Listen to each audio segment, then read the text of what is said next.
আজ আমাদের মহান স্বাধীনতার মহান বিজয়ের দিন। এক সাগর রক্তের বিনিময়ে অর্জিত আমাদের এই মহান বিজয়ের অমর গাঁথার গাঁথনি যাদের দ্বারা হয়েছিল, তাদের জানাই আমাদের সালাম। পূর্ব দিগন্তে সূর্য উঠেছে, রক্ত লাল রক্ত লাল রক্ত লাল, জোয়ার এসেছে সমুদ্রে, রক্ত লাল রক্ত লাল রক্ত লাল।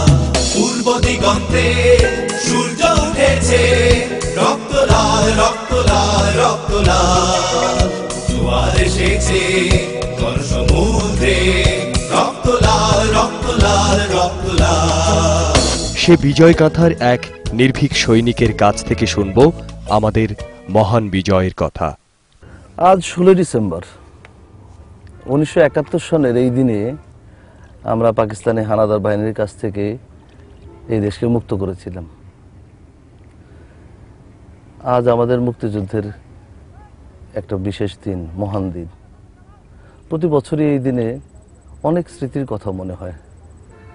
আজ থেকে 36 বছর আগে 1971 সনে এই দিনগুলিতে আমরা বাংলাদেশের দামাল ছেলেরা মুক্তিযুদ্ধে ঝাঁপিয়ে পড়েছিল। এই সময়টা আমি ছিলাম ফরিদপুরে। 25শে মার্চের পরে ঢাকায় পাকিস্তানি সেনারা হত্যাযজ্ঞ চালায়। আমরা ফরিদপুরে বসে আমরা সেই সংবাদগুলি পেতে থাকি। 25শে মার্চের পরে আমাদের এই সিএনবি রাস্তার পাশে আমরা গাছপালা কেটে ব্যারিকেড দিয়ে পাকিস্তান আর্মি যাতে এদিকে না আসতে পারে তার জন্য ব্যারিকেড দেওয়ার চেষ্টা করলাম। 27 তারিখ রাত্রের দিকে আমরা সিএনবি রাস্তার পাশে মাত্র 3টা বন্দুক, একটা দোনালা এবং 2টা একনালা বন্দুক, এবং গ্রামের লোকদের কাছে বিভিন্ন অস্ত্রপাতি, দাও, খুন্তি, রামদাও, লাঠি, সড়কি ইত্যাদি, এই সমস্ত নিয়ে আমরা রাস্তার ভিতরে ব্যারিকেড তৈরি করে আমরা পাকিস্তান আর্মিকে ঠেকানোর চেষ্টা করছি। 27 তারিখ রাত্রেবেলা দেখা গেল যে দূর থেকে আলো আসছে এবং আমরা ভাবলাম যে এই বোধহয় পাকিস্তানি আর্মিরা আসছে। দূর থেকেই কেউ বলছে যে ভাই আমাদেরকে রাস্তা দেখান। তো আমরা কি করলাম, কাছে গেলাম সাহস করে, দেখলাম যে আমাদের চিত্র জগতের তখনকার খুব নামকরা অভিনেতা ইনাম আহমেদ সাহেব একটা ভেসপা চালিয়ে উনি মানে ওখানে দাঁড়িয়ে আছেন গাছের গুড়ির পাশে। তো বলে যে বাবা আমাদেরকে রাস্তা সরাই দাও, তোমরা এখানে করছো কি? তো আমরা বললাম যে আমরা পাকিস্তান আর্মিকে প্রতিরোধ করার চেষ্টা করতেছি। উনি বললেন এই হাস্যকর কাজ তোমরা নিজেরা চিন্তাই করতে পারবা না, কি বিভীষিকাময় সেই ঢাকার চিত্র। পাকিস্তান আর্মিদের কাছে যে সমস্ত অস্ত্র আছে তার সামনে তোমরা এই সাধারণ এই বন্দুক, এই লাঠি সরকি নিয়ে তোমরা কিছুই করতে পারবে না। তোমরা বরঞ্চ যা করা সেটা হলো তোমরা আশ্রয়ে যাও, তোমরা এমন জায়গায় যাও যাতে তোমরা তাদের মুখোমুখি যাতে না হও। যুদ্ধের প্রকৃত রূপটা আমরা কিন্তু 22 এপ্রিলে পাই। এটা পাকিস্তান আর্মি যখন গোয়ালন্দে নামে এবং ওখানে যারা প্রতিরোধী ছিলেন, ইপিআর বাহিনীর লোকজন এবং পুলিশ বাহিনীর লোকজন, তারা যখন পিছু হটতে থাকে তখন আস্তে আস্তে সেনাবাহিনীর পাকিস্তান আর্মিরা আস্তে আস্তে গ্রাম বাজার এগুলি আমরা দূর থেকে দেখতে পাচ্ছি যে আগুন জ্বলছে। যারা দূরে আছি তারা ঠিক বুঝতে পারছিলাম না, কিন্তু কিছু ইপিআরের লোকজন যখন পিছু হটে আমাদের কাছাকাছি আসলেন তখন ওরা আমাদেরকে বললেন যে বাবা আমাদেরকে রাস্তা দেখান। তো আমরা মনে করলাম যে এটা আমাদের করা দরকার এবং আমরা সবাই তাদেরকে রাস্তা দেখায় নিয়ে যাচ্ছি নদীর দিক থেকে গ্রামের দিকে, ভিতরের দিকে যাওয়ার জন্য। তো তারা বলে যে ভাই আপনারা এইভাবে এখানে জড়ো হয়ে থাকেন না, আপনারা কোথাও গিয়ে লুকান, কারণ আর্মিরা যখন যাবে তখন পিছন দিকে অনেক তারা মানুষ যাকেই পাচ্ছে তাকেই মারছে। তো আমরা ভয় পেলাম। তো আমরা কি করলাম, আমরা ওনাদেরকে রাস্তা দেখায় আমরা যখন আসতেছি তখন ওরা বললেন যে এই কিছু অস্ত্রপাতি রেখে দেন। তারা, আমার মনে আছে যে 3টা G3 রাইফেল এবং 4-5টা 303 এবং Mark 4 রাইফেল আমাদেরকে দিয়ে গেলেন এবং আমাদেরকে বললেন যে এগুলি রেখে দাও পানির ভিতরে ডুবিয়ে। যাই হোক, সেটা আমাদের জন্য একটা বিরাট পরবর্তী সময়ে অনেক কাজ দিয়েছে সে অস্ত্রপাতি। 27 তারিখ রাত্রে আমাদের চলচ্চিত্রের সেই মহান ব্যক্তিত্ব ইনাম আহমেদ সাহেব যে ওইদিন বলেছিলেন যে তোমরা পারবা না, এই সমস্ত অস্ত্রপাতি নিয়ে তোমাদের কিছুই হবে না। সেদিন আমরা বুঝতে পারলাম যে আসলে এই এত বড় একটা সংগঠিত সেনাবাহিনীর সঙ্গে যুদ্ধ করার জন্য আমাদের লোকবল নাই, আমাদের কোনো ট্রেনিং নাই এবং আমাদের কোনো অস্ত্রপাতিও নাই। সেই কথা চিন্তা করে পরবর্তী সময়ে আমরা ট্রেনিং এর কথা ভাবলাম। শোষণের দিন শেষ হয়ে আসে, অত্যাচারেরা কাঁপে আজ ত্রাসে। রক্তে আগুন প্রতিরোধ করে, রক্তে আগুন প্রতিরোধ করে, রক্তে আগুন প্রতিরোধ করে, রক্তে আগুন প্রতিরোধ করে। নয়া বাংলার নয়া সকাল, নয়া সকাল, নয়া সকাল। আমরা যখন বিক্ষিপ্তভাবে কি করব, কোথায় যাব, কিভাবে করব, ঠিক সেই সময় স্বাধীন বাংলা বেতার কেন্দ্রের মাধ্যমে আমরা জানতে পারলাম যে ভারতের বিভিন্ন জায়গায় ট্রেনিং হচ্ছে এবং মুক্তিযোদ্ধারা সেখানে সংগঠিত হচ্ছে। সেজন্য আমরা ভারতের দিকে যাওয়ার সিদ্ধান্ত নিলাম। ফরিদপুর থেকে রাজবাড়ী হয়ে বালিয়াকান্দি বাজার দিয়ে তারপরে ওই পারে গড়াই নদী পার হয়ে আমরা গিয়ে উঠলাম হাটফাদিলপুরে। আমরা দেখলাম যে ওইখানে অস্ত্রসহ কিছু লোকজন ঘোরাফেরা করছে ওপেনলি, আমরা যেটা নিজেরা কল্পনাও করতে পারি নেই এখানে। তো সেটা দেখার পরে আমরা জিজ্ঞেস করলাম যে ভাই আপনারা কারা? তারা বলে যে আমরা মুক্তিযোদ্ধা। তো আমি তাদেরকে বললাম যে ভাই আমরা তো ইন্ডিয়া যাইতে চাই ট্রেনিংয়ের জন্যে, আমাদেরকে কিভাবে সাহায্য করতে পারেন? তখন তারা আমাদেরকে নিয়ে গেলেন এক ভদ্রলোকের কাছে, তার নাম হলো সোনামুল্লাহ মেম্বার। উনি প্রকৃতপক্ষে ওই এলাকার মুক্তিযুদ্ধের কমান্ডার ছিলেন এবং আমাদেরকে উনি অত্যন্ত স্নেহের সঙ্গে জায়গা দিলেন এবং আমাদেরকে বললেন যে তোমরা বাবা এখানে থাকো, আমরা এখান থেকে ওই সব জায়গার লোক আসলে 50-60 জনের একটা করে গ্রুপ আমরা পাঠিয়ে দিই। মজার ব্যাপার হলো যে ঠিক ওই রাত্রেই সংবাদ পাওয়া গেল, আমরা ওখানে যাওয়ার পরে সংবাদ পেলাম যে আজকে নাকি ওই এলাকায় ভোরের দিকে আর্মিরা অ্যাটাক করবে। এরকম একটা সময় একটা মানে ভিতরে একটা ভয় কাজ করতে শুরু করলো যে পাকিস্তান আর্মি অ্যাটাক করবে, মানে আমরা কি করব? তখন আমরা কি এখান থেকে চলে যাব? আমাদেরকে কি করবে? আমাদের কিন্তু কোনো ধারণাই ছিল না।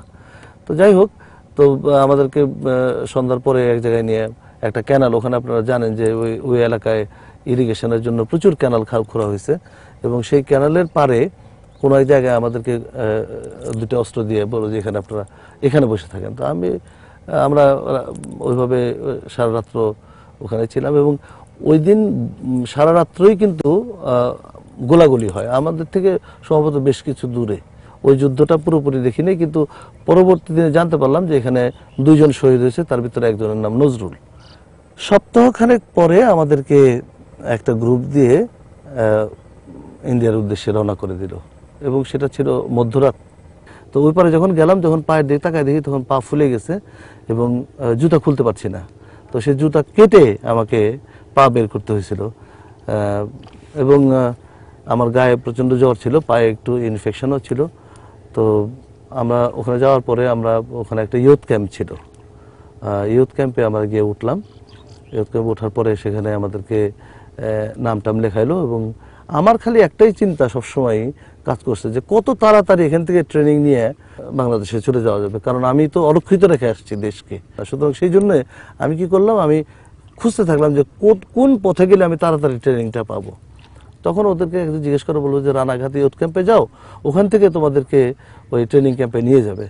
দেখলাম যে ওখানে আমার আগে অনেক ছেলেরা অনেক জড়ো হয়ে আছে।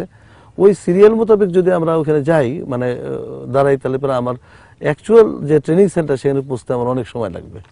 আমরা ওখানে প্রায় মাসখানেক ছিলাম এবং ওখানে আমাদের মোটামুটি একটা ভালোই ট্রেনিং ওখান থেকে আমরা পেলাম এবং এর ভিতরে দেখলাম যে কোনো মুক্তিযোদ্ধারা ফেরত আসতেছে। তো ওই সময় প্রত্যাবর্তনকারী এক দল মুক্তিযোদ্ধার সঙ্গে পুরোপুরি মানে ট্রেনিং পাওয়া মুক্তিযোদ্ধাদের সঙ্গে আমি চলে আসতে সিদ্ধান্ত নিলাম। ওই ক্যাম্প থেকে আমার যতদূর মনে পড়ে আশরাফ ওস্তাদ, সম্ভবত ওনার নাম ছিলেন, উনি সুবেদার মেজর ছিলেন, উনি আমাদেরকে কিছু অস্ত্র দিয়ে দিলেন। তার ভিতরে বেশ কিছু গ্রেনেড এবং হ্যান্ড গ্রেনেড 36 এবং একটা SMC সাবমেশিন কার্বাইন। আমার সঙ্গে 2 জনকে দিলেন 2টা SLR এবং বেশ কিছু গোলাগুলি। এটা হ্যাভারসেকের ভিতরে ভরে আমরা আবার রওনা হয়ে চলে আসলাম। পূর্ব দিগন্তে সূর্য উঠেছে, রক্ত লাল রক্ত লাল রক্ত লাল। জোয়ার ট্রেনের মাধ্যমে যখন তারা যাতায়াত করতো তখন একটা স্টেশনে আমরা একটা অপারেশন করি। তো আমরা কি করলাম, ট্রেনটা যখন আসলো একদম স্টেশনের কাছে যখন চলে আসলো, তো তিনজন তিন জায়গায় গ্রেনেড দিয়ে বকুলটা বলছে তুমি ইঞ্জিনের কাছে যাও। কথা ছিল যদি আমরা অপারেশন ফেল করি তাহলে গ্রেনেডটা যেন ইঞ্জিনে চার্জ করা হয়। ট্রেনটা যখন থামলো তখন ঠিক সন্ধ্যা, মানে মাগরিবের আজান হয়েছে, মানে সূর্য সবাই মাত্র ডুবছে। সবাই ওই ট্রেন থেকে নেমে আসতেছে, আর আমি তাড়াতাড়ি আমার চাদর গায়ে দেওয়া ছিল, চাদর দিতে স্ট্যান্ড গানটা বাইর করে একদম মানে একটা ম্যাগাজিন পুরো খালি করে দিচ্ছে উপরে, যাতে সবাই ভয় পেয়ে যায়, এবং বলছে যে খবরদার কেউ আসবে না, হ্যাঁ মুক্তিবাহিনী মুক্তিবাহিনী বলতেছে, এরকম চিৎকার করতেছে। তখন মানুষজন ভিতর ঢুকে গেছে, আর কোনো ঘন্টি টন্টি বাজানোর সুযোগ নাই। মানে ট্রেনের যে ড্রাইভার সে বুঝছে যে মানে আক্রমণ হয়ে গেছে, তখন সে একেবারে তাড়াতাড়ি ট্রেন নিয়ে চলে গেছে। ওইটা আমার জীবনের প্রথম অপারেশন। আর দেরি নয় উড়াও নিশান, রক্তে বাজু প্রলয় বিশান। বিদ্যুৎ গতি হোক অভিযান, বিদ্যুৎ গতি হোক অভিযান, বিদ্যুৎ গতি হোক অভিযান, বিদ্যুৎ গতি হোক অভিযান। ছিঁড়ে ফেলো সব শত্রু জাল, শত্রু জাল, শত্রু জাল। পূর্ব দিগন্তে সূর্য উঠেছে, রক্ত লাল রক্ত এই জায়গাগুলিতে ওরা বাংকার করে রাখতো, বড় বড় বাংকার। ওই বাংকারের ভিতরে ওই পাকিস্তান আর্মি থাকতো এবং ওই পাঞ্জাব পুলিশের লোকজন থাকতো। তো তারা কি করতো, তারা ওই এটার পাহারা দিত। আর আমরা যে জিনিসটা করতাম সেটা হলো যে এই গ্রামের ভিতর থেকে আসতাম, আইসে নৌকা, একটা ছোট্ট একটা নৌকা নিয়ে আড়ালে আড়ালে আড়ালে এসে আমরা ওখান থেকে গুলি করতাম ওদেরকে বিভিন্নভাবে, এই পাশ থেকে ওই পাশ থেকে তোমার গুলি করার পরে, গোলাগুলি করার পরে ওরা সারা রাত্র ধরে ওরা ঘোরাঘুরি করতো। আমরা চাইতাম যদি তাদের শক্তি ক্ষয় হোক। ব্রিজ আক্রমণের সময় আমার এক সহযোদ্ধা খুব সাহসী ছিল, সাংঘাতিক মতি। সে ওই রাত্রিবেলা পেছন দিক দিয়ে, মানে ওই ঠিক রাস্তার ওই পার দিয়ে এসে মেইন রোডের উপরে এসে এলএমজি নিয়ে সে রাস্তার উপরে বসে সেই দিকে ফায়ার করছে। কিন্তু ওর মানে পিছনে যে আরও মানে আর্মি ছিল সেটা টের পায় নাই, কিন্তু আমরা তাকে আর মানে ই করতে পারিনি, বাঁচাতে পারিনি। তো সে সেখানে শহীদ হয়। পূর্ব দিগন্তে সূর্য উঠেছে, রক্ত লাল রক্ত লাল রক্ত লাল। জোয়ার এসেছে গণসমুদ্রে, রক্ত লাল রক্ত লাল রক্ত লাল। পূর্ব দিগন্তে সূর্য উঠেছে, রক্ত লাল রক্ত লাল রক্ত লাল। জোয়ার এসেছে গণসমুদ্রে, রক্ত লাল রক্ত লাল রক্ত। স্বাধীন বাংলা বেতার কেন্দ্র আমাদের মুক্তিযুদ্ধে একটা অন্যতম চালিকা শক্তি। স্বাধীন বাংলা বেতার কেন্দ্র থেকে প্রচারিত প্রত্যেকটা অনুষ্ঠান আমাদের মুক্তিযোদ্ধাদেরকে প্রচণ্ডভাবে অনুপ্রাণিত করেছে। আমি বিশেষভাবে বলতে চাই যে একটি ফুলকে বাঁচাবো বলে যুদ্ধ করি, এই গানটা আমাদের প্রতিটা মুক্তিযোদ্ধাকেই যুদ্ধ এবং যুদ্ধে ঝাঁপায় পড়ার জন্য অনুপ্রেরণা জুগিয়েছে। মোরা নতুন একটি কবিতা লিখতে যুদ্ধ করি, মোরা নতুন একটি গানের জন্য যুদ্ধ করি, মোরা একখানা ভালো ছবির জন্য যুদ্ধ করি, মোরা সারা বিশ্বের শান্তি বাঁচাতে আজকে লড়ি। নতুন একটি কবিতা লিখতে যুদ্ধ করি, নতুন একটি গানের জন্য যুদ্ধ করি, মোরা একটি ফুলকে বাঁচাবো বলে যুদ্ধ করি, মোরা একটি ফুলকে বাঁচাবো বলে যুদ্ধ করি, মোরা একটি মুখের হাসির জন্য অস্ত্র ধরি, মোরা একটি মুখের হাসির জন্য অস্ত্র ধরি, মোরা একটি ফুলকে বাঁচাবো বলে যুদ্ধ করি, মোরা একটি ফুলকে বাঁচাবো বলে যুদ্ধ করি। অনেক নাম না জানা মানুষের কাছ থেকে অনেক সহায়তা পেয়েছি। চলার পথে হয়তো পথ হারিয়ে ফেলেছি, কিন্তু দেখা গেল যে কোত্থেকে একটা লোক আসছে, ভাই কোথায়, কোন দিকে যাবেন আপনারা, তারা পথ দেখায় নিয়ে যাচ্ছে। গ্রাম পুরায় ছারখা করে দিছে, মনে হয় না যে একটা কুকুর বিড়ালও আছে, কিন্তু কোত্থেকে একটা মানুষ চলে আসছে, আমি তার নাম জানি না, কিন্তু সে লোকটা কিন্তু মুক্তিযুদ্ধের একটা বিরাট শক্তি। আমাদের সমস্ত লোকগুলিকে মানে সেফ জায়গা দিয়ে তারা আমাদেরকে পার করে দিছে, যেন আমরা কোনো রকম বিপদে না পড়ি। এই লোকগুলির কথাকে আমরা কোনোদিনও ভুলতে পারবো না। খাবার কোত্থেকে আসতেছে নামও জানি না, চিনিও না তাদেরকে, কোত্থেকে তারা ওই চিরা মুড়ি এগুলো দিয়ে যাচ্ছে, পানি দিয়ে যাচ্ছে। তো এই জিনিসগুলি আমাকে খুব আবেগ, মানে আমার ভিতরে খুব আবেগের সৃষ্টি করে। স্বাধীনতা যুদ্ধ শেষে আমাদের অনেক প্রাপ্তি, আমরা অনেক কিছু পেয়েছি স্বাধীনতা যুদ্ধে। স্বাধীনতা শুধু বিজয়ের স্মৃতি নয়, স্বাধীনতা কিছু হৃদয়ের রক্তক্ষরণের স্মৃতিও।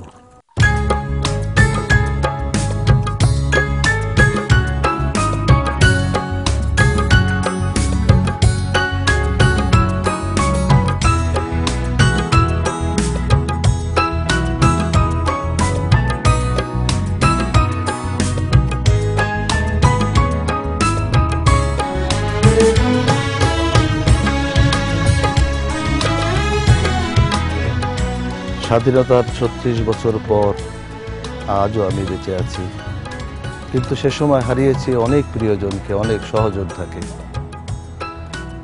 আজ আমি অন্তরের অন্তঃস্থল থেকে কথা বলতে চাই, বন্ধুরা, তোমরা যারা চলে গেছো তারা আজও আছো আমাদের হৃদয়ে।